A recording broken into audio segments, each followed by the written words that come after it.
Hello everyone, आप सबका स्वागत है एक बार फिर से हमारे चैनल पर। और आज की जो वीडियो है ये बहुत इंपॉर्टेंट होने वाली है, क्योंकि अगर आप लोग नॉन टेक की तैयारी कर रहे हो और स्पेशली आरआरबी जे के लिए फोकस कर रहे हो तो सीरियसली मैं आपके सारे डाउट्स यहाँ पे क्लियर करूंगा। आपके जो भी मन में विचार आते हैं, जो भी संशय आता है, जो भी डाउट आता है, उन सब के बारे में यहाँ पर निदान किया जाएगा, उन सब का सॉल्यूशन यहाँ पर देखा जाएगा। तो ये वीडियो उन सभी लोगों के लिए जो आरआरबी जे की कर रहे हैं तैयारी। हम लोग इंपॉर्टेंट बुक्स के बारे में बात करेंगे, स्पेशली डिसाइड करेंगे कि कौन सी बुक कैसे काम आ सकती है आपके। ये साथ ही साथ पेपर 1 पेपर 2 के हिसाब से भी हम लोग यहाँ पर चीजों को देखेंगे, कैसे हम लोग यहाँ पे तैयारी कर सकते हैं, इसके बारे में भी हम लोग यहाँ पर क्या करेंगे, बात करते हैं।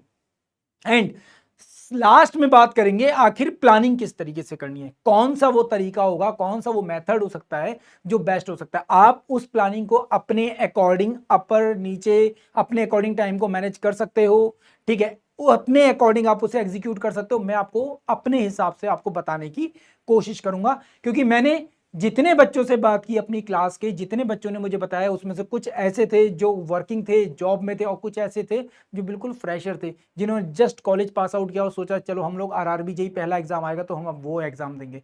तो एक वो हैं जिनके पास जॉब है, जॉब में बिजी हैं, वो लोग कैसे तैयारी करेंगे, और एक वो बच्चे हैं जो बिल्कुल फ्रेशर हैं, अभी जॉब नहीं कर रहे, पूरा फोकस केवल एग्जाम में दे रहे हैं। तो दोनों ही बच्चों को टारगेट करके हम लोग यहाँ पर डिसाइड करेंगे कि आखिर कैसे यहाँ पे तैयारी की जा सकती है। खैर, हम लोग बात करते हैं यहाँ पे इस पूरे के पूरे रोड मैप को लेकर।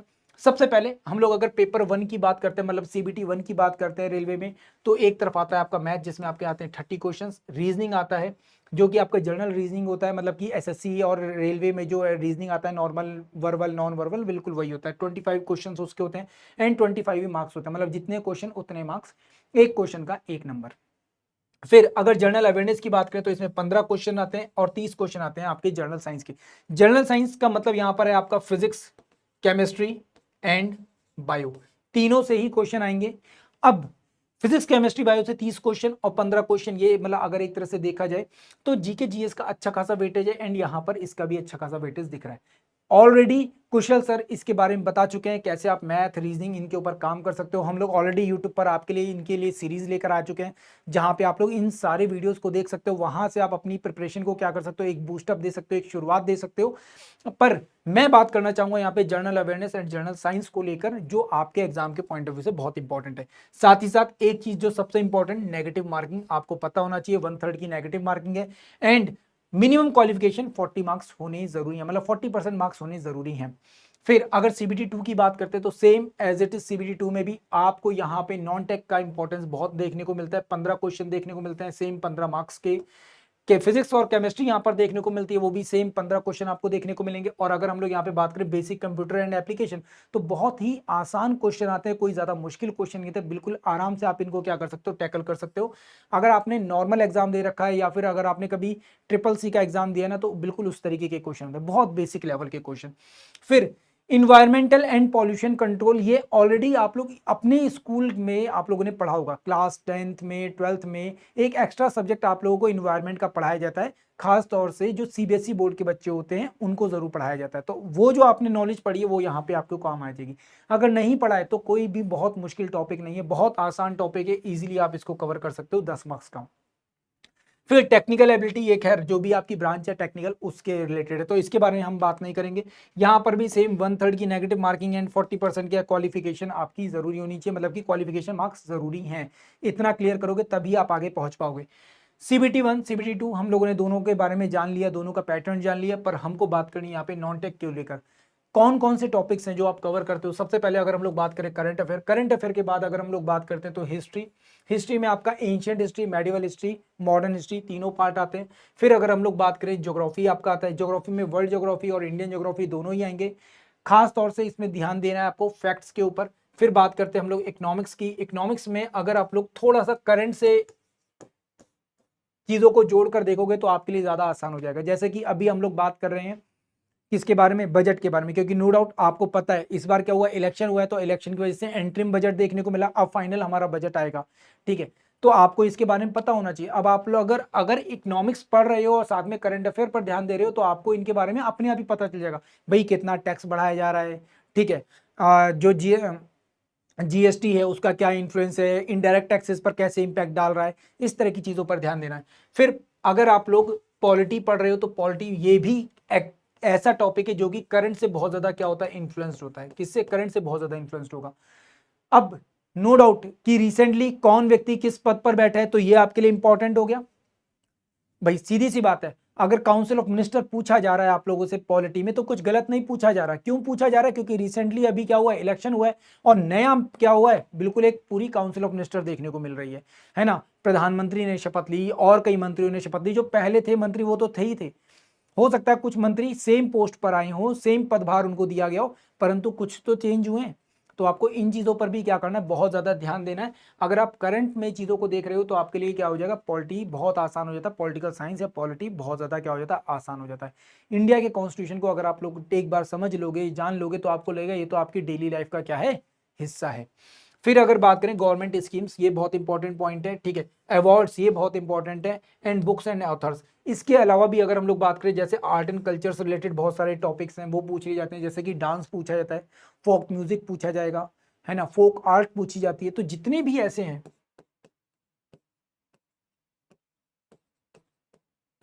डांस, म्यूजिक, आर्ट, ठीक है, पेंटिंग,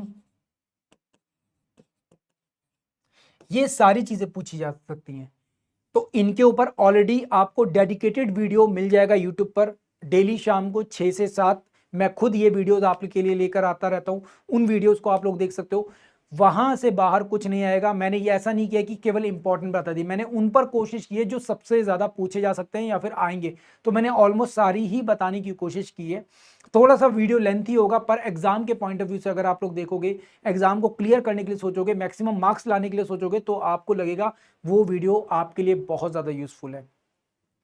साथ ही साथ अगर हम लोग बात करें, इसके अलावा आप स्पोर्ट्स से रिलेटेड जितनी इंफॉर्मेशन है उस पर जरूर ध्यान दीजिएगा। कौन से गेम्स हो रहे हैं, कौन से अवार्ड्स दिए जा रहे हैं, इस तरह की चीजें आपसे पूछी जा सकती हैं। अगर हम लोग साइंस की बात करें तो फिजिक्स, केमिस्ट्री एंड बायो, ये तीनों ही आपके लिए सीबीटी 1 में जरूरी है। और अगर हम लोग सीबीटी 2 के लिए बात करते हैं तो वहां पे आपके लिए फिजिक्स और केमिस्ट्री इंपॉर्टेंट है। अगर आप लोगों ने क्लास 10th और 9th की बुक्स अच्छे से पढ़ी हैं तो 100% है आपको यहाँ पर हेल्प मिल जाएगी। तो क्लास 9th और 10th की अगर बुक्स हैं तो आपको बहुत ज़्यादा हेल्प मिल जाएगी, खासतौर से अगर हम लोग सीबीएसई बोर्ड या एनसीईआरटी बोर्ड की बात करते हैं तो। तो मेरा कहना यही है कि सारी चीज़ें आपको पता है। सिलेबस नो डाउट कि आपको पहले से पता होगा। मैं सिर्फ यहाँ पे क्या कर रहा हूँ, सिलेबस को ज़्यादा डिटेल में आपको बताने की कोशिश कर रहा हूँ ताकि आप लोग उसको अच्छे से समझ सको। अब एक एक करके बात करते हैं। जैसे करंट अफेयर की बात की जाए, अब इसमें से government schemes, award, honours, books, authors, ये वो चीज़ें हैं जो काफ़ी हद तक क्या होती है, करंट में ही बेस्ड होती हैं। भाई करंट में कोई बुक आई है, नरेंद्र मोदी जी के ऊपर बुक आ गई, ठीक है। कोई गवर्नमेंट स्कीम आ गई, लाडली बहन योजना कौन लेकर आया, ठीक है, तो नो डाउट वो करंट अफेयर का पार्ट है। कोई अवार्ड रिसेंटली रशिया के प्राइम मिनिस्टर, रशिया के जो प्रेसिडेंट है व्लादिमीर पुतिन, उन्होंने क्या एक अवार्ड दिया है, कल की ही बात है। तो no doubt award and honours current affair से कंप्लीटली इन्फ्लुएंस्ड है। कुछ सोचने समझने वाली बात नहीं। बुक्स एंड ऑथर, रिसेंटली कोई बुक आ गई, शशि थरूर ने कोई बुक लिख दी। कोई बुक अभी रिसेंटली 2024 के इलेक्शन को लेकर लिख दी गई है, तो वो कौन सी बुक है, कौन सा राइटर है, नरेंद्र मोदी जी की बायोग्राफी किसने लिखी है, योगी जी के ऊपर किसने लिखा है, ये सारी बुक्स क्या हो जाती है, इंपॉर्टेंट। फिर इसके अलावा कुछ हिस्टोरिकल ऐसी इंपॉर्टेंट बुक होती हैं, जैसे my experiment with truth, no doubt 100% Gandhi ji. The independence of India 1857, V D Savarkar, 100% answer सीधा लगाओगे। गीतांजलि किसने लिखी, रविन्द्रनाथ टैगोर, सीधा आंसर है। तो इस तरीके की बुक्स पर तो आपको सीधे ध्यान रखना ही है कि भाई ये तो हिस्टोरिकल इंपॉर्टेंस की बुक है, तो इन पर तो अपने को पता होना चाहिए किसने लिखा है। इंपॉर्टेंट पर्सनालिटी उससे बिलोंग्स करती है तो 100% है। तो इस तरह की चीजें करंट में बहुत ज्यादा आती हैं, उस पर आपको क्या करना, फोकस करना है। स्पोर्ट्स का भी जो टॉपिक है ये भी क्या है, काफी ज्यादा करंट से इन्फ्लुएंस्ड है, क्योंकि भाई ऐसे ही कोई चीज नहीं पूछेगा। अब जैसे रिसेंटली वर्ल्ड कप हुआ, ठीक है, T20। अब T20 फॉर्मेट का जो वर्ल्ड कप है वो किस साल से शुरू हुआ, ये भी पूछा जा सकता है, किस साल से, क्योंकि पहले तो T20 वर्ल्ड कप होता नहीं था, अब शुरू हुआ है, हाल ही के कुछ सालों में हुआ है। जो मेन वर्ल्ड कप होता है तो वो तो 50 ओवर्स का होता है, सीधी सी बात है। तो किस साल से हुआ है, सबसे पहले ट्रॉफी किसने जीती थी, रिसेंटली किसने जीती, तो इंडिया ने जीती। नेक्स्ट T20 वर्ल्ड कप कहां पर होगा, सबसे पहला जो T20 वर्ल्ड कप था वो कहां हुआ था? जो नेक्स्ट वर्ल्ड कप है आईसीसी का वो कहां पर होने वाला है? तो ये जो क्वेश्चन है ये इंपॉर्टेंट हो जाते हैं। फिर ट्रॉफी पूछ लेगा स्पोर्ट्स रिलेटेड, है ना भाई, सीधी सी बात है। दिलीप ट्रॉफी किससे रिलेटेड है? रणजीत किससे रिलेटेड है? मोहन बागान जो टीम है वो किस स्पोर्ट्स से रिलेटेड है? बात समझ में आई? बात समझ में आई? तो इस तरीके के जो क्वेश्चंस होते हैं वो काफी ज्यादा क्या होते हैं, करंट से इन्फ्लुएंस्ड होते हैं। आपको उनके ऊपर क्या करना, फोकस जरूर करना, उन पर ध्यान जरूर देना अच्छे से। हाँ, पर जब सीबीटी 2 की बात की जाती है तो सीबीटी 2 में नो डाउट ये सारी चीजें तो ऐसी रहेंगी, यहां पर आपका केवल फिजिक्स और केमिस्ट्री वाला पार्ट होगा, वो क्या होगा, ज्यादा इंपैक्ट डालेगा। ज्यादा इंपैक्ट क्यों डालेगा? क्योंकि नो डाउट फिजिक्स और केमिस्ट्री में जो क्वेश्चन का लेवल है वो थोड़ा सा क्या हो जाता है, हल्का सा अलग हो जाता है, हल्का सा ट्विस्टेड फॉर्मेट में, या थोड़ा सा बोल सकते हो आप मॉडरेट से टफ कंडीशन में आ जाते हैं। ठीक, अब हाउ टू प्रिपेयर अगर हम लोग बात करें तो देखो, स्ट्रेटेजी हर बच्चे की अलग अलग होती है। हर बच्चा अपने अपने लेवल पे क्या करता है, तैयारी करता है। हर बच्चा अपने तरीके से क्या करता है, यहाँ पर अपने आप को एग्जाम के लिए तैयार करता है। मैं बस आपसे ये कहना चाहता हूं कि जब आप तैयारी करो, सबसे पहले अगर आपको कुछ समझना है, आपको उन सारे सब्जेक्ट्स को क्या करना, अच्छे से समझना है। आपको सारे सब्जेक्ट्स के ऊपर फोकस करना है, सारे सब्जेक्ट्स को अच्छे से समझना है। सब्जेक्ट को समझने के बाद आपको फोकस किसके ऊपर करना है, पीवाईक्यू के ऊपर करना है। पीवाईक्यू मतलब कि प्रीवियस ईयर क्वेश्चन जो है उनके ऊपर फोकस करना है। इन दो चीजों पर फोकस करने के साथ साथ आपको एक बेस्ट बुक लेनी बहुत ज्यादा जरूरी है। अगर आपके पास एक अच्छी बुक है तो 100% है, आपको कभी कोई दिक्कत नहीं आएगी एग्जाम में तैयारी करते टाइम। तो बुक के साथ साथ आपको पीवाईक्यू के लिए भी एक बुक का होना आपके पास क्या है, जरूरी है। अब पीवाईक्यू एक ऐसी चीज है जहां पर आप बुक के साथ साथ क्या कर सकते हो, आप बुक्स के साथ साथ क्या कर सकते हो, आप ऑनलाइन भी ले सकते हो। तो आप चाहो तो बुक या फिर चाहो तो ऑनलाइन भी इसका इस्तेमाल कर सकते हो। ठीक, इसके अलावा आपको प्रैक्टिस मॉक जो होते हैं वो जरूर लगाने हैं, मतलब कि आपको मॉक टेस्ट जरूर लगाने हैं, चाहे कुछ भी हो जाए आपको मॉक टेस्ट जरूर लगाने हैं। मॉक टेस्ट का फायदा क्या होता है कि आपको पता चल जाता है कि भविष्य में कैसा क्वेश्चन आ सकता है, कैसे क्वेश्चन के ऊपर मुझे फोकस करना है। तो मॉक टेस्ट चाहे वो आप बुक ले लो सेम, या फिर आप ऑनलाइन, आप दोनों ही चीजों पर क्या कर सकते हो, फोकस कर सकते हो। और मैं चाहूंगा कि आप ऑनलाइन और बुक दोनों को ही फोकस करो, ताकि आपको ज्यादा बेस्ट कंडीशन, ज्यादा बेहतर क्या मिल सके, नॉलेज बन सके। क्यों? क्योंकि ऑनलाइन में क्वेश्चन आएगा और नजर से चला जाएगा, बट ऑफलाइन बुक जब आपके पास होती है तो आप ज्यादा फोकस कर पाते हो। तो मैं कोशिश यही करता हूँ कि ज्यादातर बच्चों को यही बोलूँ कि दोनों चीजों को यूज करो, ताकि आप ज्यादा बेहतर समझ पाओ, ज्यादा बेहतर क्या कर सको, पेपर के साथ अपने आप को कनेक्ट कर सको। क्योंकि शुरुआत में आप हैबिचुअल नहीं होते बहुत ज्यादा ऑनलाइन एग्जाम देने के, तो धीरे धीरे शुरुआत होती है, इसीलिए। साथ ही साथ अगर मैं यहां पर आपसे कहूंगा तो भाई एक चीज का ध्यान रखना कि सारी चीजों को टाइम बराबर देना। अगर आप पहली बार तैयारी कर रहे हो तो एकदम से आप मॉक टेस्ट या पीवाईक्यू पर तो नहीं कूदोगे। पहली बार तैयारी कर रहे हो, आप पेपर को समझोगे, तो आपको सबसे पहले क्या करना है, पेपर का पैटर्न समझना है। क्या करना है,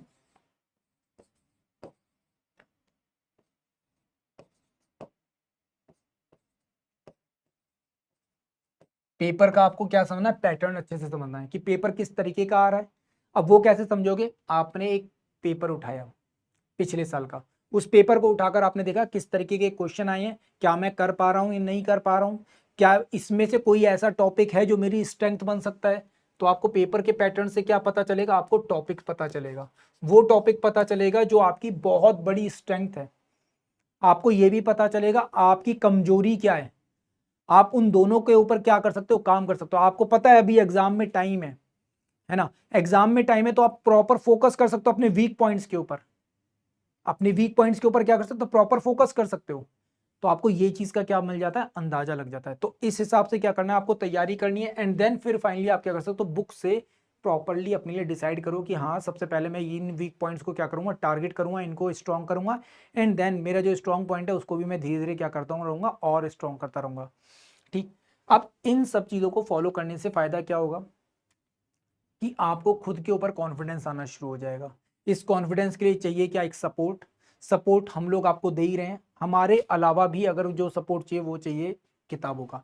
ये सारी किताबें नॉर्मली मार्केट में अवेलेबल हैं। इन सारी किताबों का जो रेट होता है वो 250 से लेकर 350 या 400 के बीच का है। सारी ही किताबें 400 के आसपास की हैं। अब 400 से ज़्यादा कोई महंगी नहीं है। एक है आपकी स्पीडी की बुक, ये बहुत ज़्यादा इंपॉर्टेंट बुक है, ऐसे रेलवे के जितने भी एग्जाम होते हैं उसमें 100% है, इससे क्वेश्चन फंस जाता है। PYQ तो मैक्सिमम इस बुक से हमेशा आपका फंसेगा ही फंसेगा। तो ये, इसके अलावा किरण की एक बुक है जो कि जनरल नॉलेज और साइंस की है, ये रेलवे के लिए बहुत अच्छी बुक है, ठीक है। इसके अलावा अगर आप प्रॉपर रीड आउट करना चाहते हो तो मनोहर पांडे की जो बुक है आप इसको यूज कर सकते हैं। अभी फिलहाल 2025 वाला एडिशन आ रहा है तो आप उसको यूज कर सकते हैं, 2025 वाला अरिहंत की बुक जो है उसको आप लोग यूज कर सकते हैं। तो बहुत अच्छी किताब है, आप इसको भी यूज कर सकते हैं। इसके अलावा भी धनकर पब्लिकेशन है, आप उसे यूज कर सकते हैं, और भी कई बुक्स हैं आप उनको यूज कर सकते हैं। लूसेंट भी है तो लूसेंट भी यूज कर सकते हैं। तो ये तो हो गई बेसिक जनरल अवेयरनेस के लिए किताबें।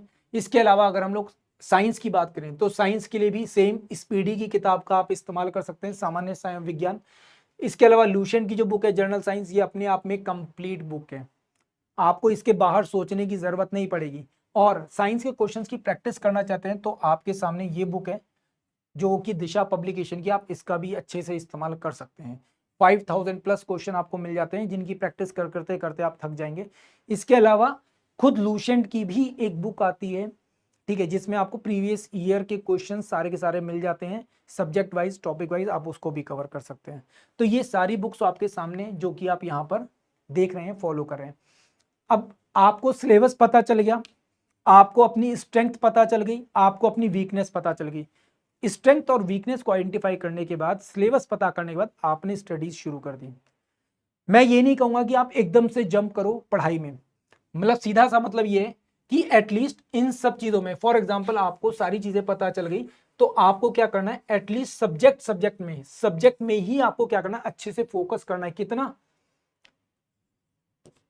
3 to 4 मंथ का, 3 से 4 महीने अगर आपने फोकस कर लिया अच्छे से तो 100% है, आपको इतनी स्ट्रेंथ मिल जाएगी प्रॉपर टॉपिक पर, सब्जेक्ट पर, कि आपको कभी कोई दिक्कत नहीं आएगी, आप आराम से पेपर को हैंडल कर पाओगे। इसके साथ साथ आपको क्या करना है, PYQ के ऊपर ध्यान देते रहना है। आपने टॉपिक पढ़ा, प्रीवियस ईयर क्वेश्चन में देखा, उससे रिलेटेड कौन सा टॉपिक है, सब्जेक्ट वाइज क्या किया, टॉपिक्स के क्वेश्चंस को हैंडल किया, क्या सब्जेक्ट वाइज जितने भी क्वेश्चंस हैं उनको क्या करना शुरू कर दिया आपने, हैंडल करना शुरू कर दिया। तो इस चीज का ध्यान रखना, ठीक है, पर्टिकुलर टॉपिक के अकॉर्डिंग, किसके अकॉर्डिंग, टॉपिक के अकॉर्डिंग। साथ ही साथ अब हम लोग यहाँ पर बात करते हैं, जब आपको इतना सब कुछ मिल जाएगा तो अब आपको क्या करना है, अपने PYQ और जो प्रैक्टिस सेट है इनको प्रॉपरली क्या करना है, अपनी लाइफ का हिस्सा बनाना है।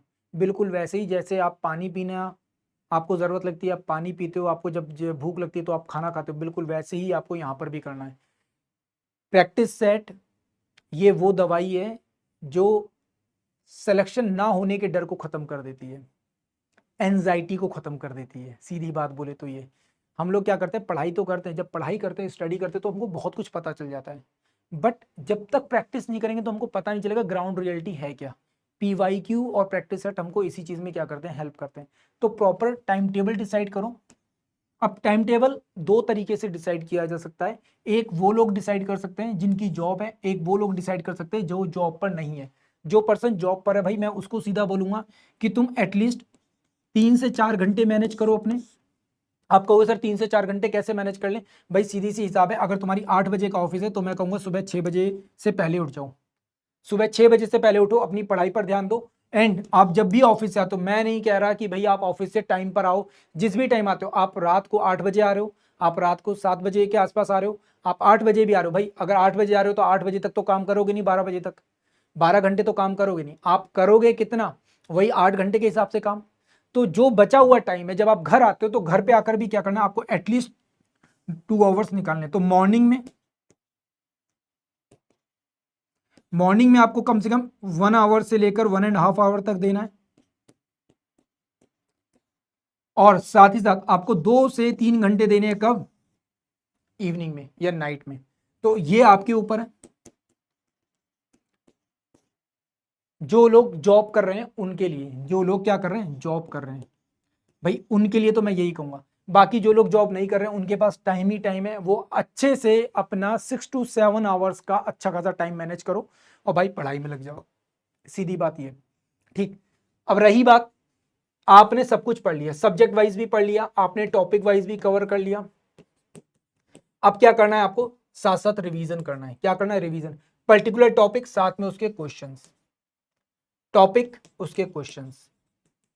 आपको इस तरीके से क्या करना है? प्रैक्टिस करनी है लगातार। इसके साथ साथ आप क्या करोगे?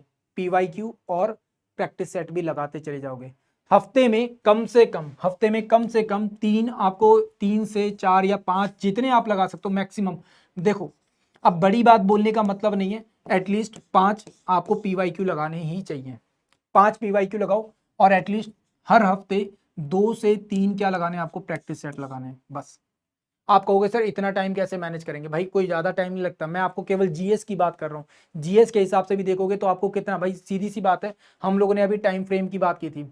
अगर आप लोग यहाँ पर टाइम फ्रेम को देखोगे तो 15 क्वेश्चन और 30 क्वेश्चन, और यहाँ पर टाइम कितना है? 90 मिनट का। मैं सीधे बोलता हूँ, इस क्वेश्चन इनके लिए आपको कितना टाइम चाहिए? कम से कम 45 मिनट, इससे ज्यादा तो नहीं। तो आप सोच लो ना कि इतने क्वेश्चन मुझे 45 मिनट में लगाने हैं, बात खत्म, और ज्यादा सोचने की जरूरत ही नहीं है।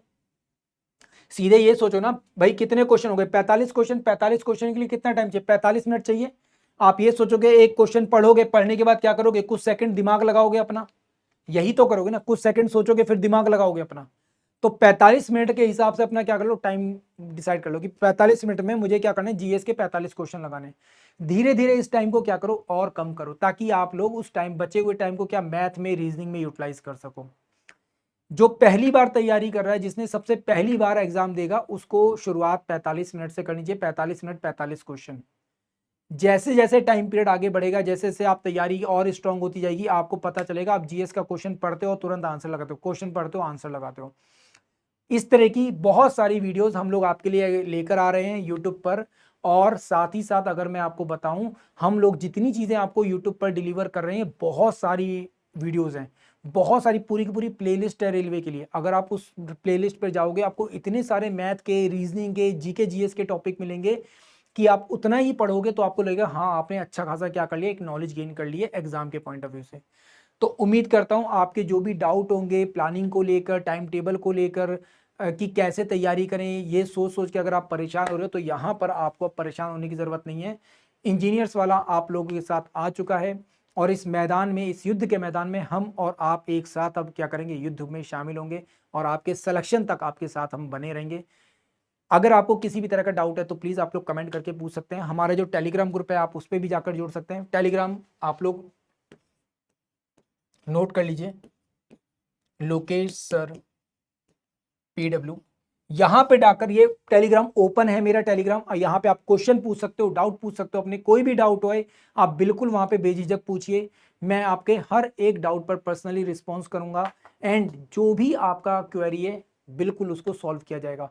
एंड आप कमेंट सेशन में भी अपने रिव्यूज दे सकते हैं, आप अपने डाउट्स भी पूछ सकते हैं, हम वहाँ पर भी आपको सॉल्यूशन देने की कोशिश करेंगे। तो इसी के साथ मुझको दीजिए विदा। Thank you so much. जय हिंद।